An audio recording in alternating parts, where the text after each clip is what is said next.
ಸದ್ಯ ಈಗ ನಮ್ಮ ಜೊತೆ ಇಕ್ಬಾಲ್ ಹುಸೇನ್ ಅವರು ಇದ್ದಾರೆ, ಮಾತನಾಡ್ತಾ ಹೋಗ್ತೀನಿ. ಸರ್, ಇವಾಗ ಡಿ ಕೆ ಶಿವಕುಮಾರ್ ಅವರು ಕೂಡ ಸಿಎಂ ಆಗ್ತಾ ಇದ್ದಾರೆ, ಏನ್ ಹೇಳ್ತೀರಿ? ಸಂತೋಷ, ಎಲ್ರಿಗೂ ಸಂತೋಷ ಆಗಿದೆ. ನಾನು ಎಲ್ರಿಗಿಂತನೂ ಜಾಸ್ತಿ ಸಂತೋಷ ಪಡ್ತಾ ಇದ್ದೀನಿ. ಸರ್, ಡಿ ಕೆ ಶಿವಕುಮಾರ್ ಅವರು ಸಿಎಂ ಆಗ್ಬೇಕು ಅಂತ ಮೊದಲು ಧ್ವನಿ ಎತ್ತಿದ್ದಂತವ್ರು ನೀವು, ಏನ್ ಹೇಳ್ತೀರಿ? ಈ ಜಿಲ್ಲೆ ಜನ ಎಲ್ಲರೂ ಬಯಸ್ತಾ ಇದ್ದಾರೆ. ಇಡೀ ರಾಜ್ಯದಲ್ಲೂ ಕೂಡ ಸಾಕಷ್ಟು ಜನ ಅವರ ಅಭಿಮಾನಿಗಳಿದ್ದಾರೆ.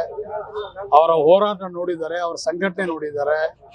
ಅವರ ಪಕ್ಷಕ್ಕೆ ಯಾವ ರೀತಿ ಒತ್ತನ್ನ ಕೊಟ್ಟು ಯಾವ ರೀತಿ ಪಕ್ಷವನ್ನ ಬೆಳೆಸ್ತಾರೆ ಅದೆಲ್ಲ ಜನಗಳನ್ನ ನೋಡಿದ್ದಾರೆ. ಅದರಲ್ಲಿ ಯುವಕರು, ವಿಶೇಷವಾಗಿ ಯುವಕರು ಬಹಳ ಆಸಕ್ತಿಯಿಂದ ಅವ್ರಿಗೆ ಬಹಳ ಹತ್ತಿರದಿಂದ ಅವರ ಬಲ ಛಲ ಎಲ್ಲ ನೋಡ್ತಾ ಇದ್ದಾರೆ.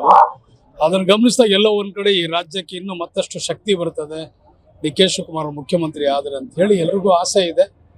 ಒಂದು ಆಸೆ ಭಗವಂತ ನೆರವೇರಿಸ್ತಾ ಇದ್ದಾನೆ. ಅಂದ್ರೆ ಡಿ ಕೆ ಶಿವಕುಮಾರ್ ಅವರ ಭಕ್ತಿಗೆ ದೇವರು ಫಲ ಕೊಟ್ಟ ಅಂತ ಅನ್ಸುತ್ತೆ ಸರ್? ಖಂಡಿತವಾಗೂ ದೇವ್ರು ಇಲ್ದರೆ ಯಾರೂ ಇಲ್ಲ, ದೇವರೇ ಫಲ ಕೊಟ್ಟಿರೋದು.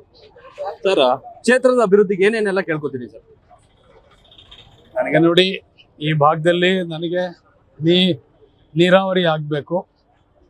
ಸೂರು ಇಲ್ದವ್ರು, ನೆಲೆ ಇಲ್ದವರಿಗೆ ಒಂದು ಸೂರನ್ನು ಕೊಡುವಂಥ ಕೆಲಸ ನಮ್ಮ ನಾಯಕರು ಆದಷ್ಟು ಬೇಕು. ನಿರುದ್ಯೋಗ ತುಳುಕ್ತಾ ಇದೆ.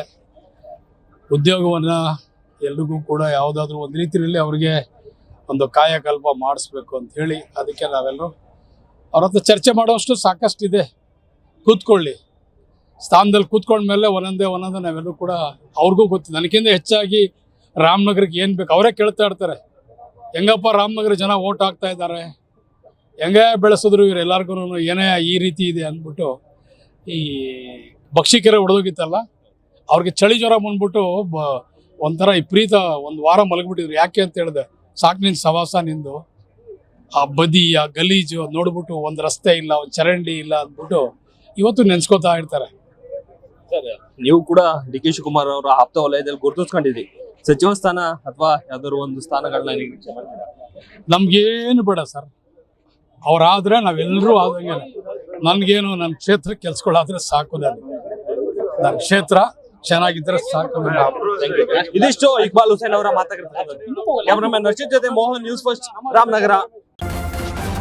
ನ್ಯೂಸ್ ಫಸ್ಟ್, ನಿರ್ಭೀತಿಯಿಂದ ನಿಮ್ಮ ಪರವಾಗಿ.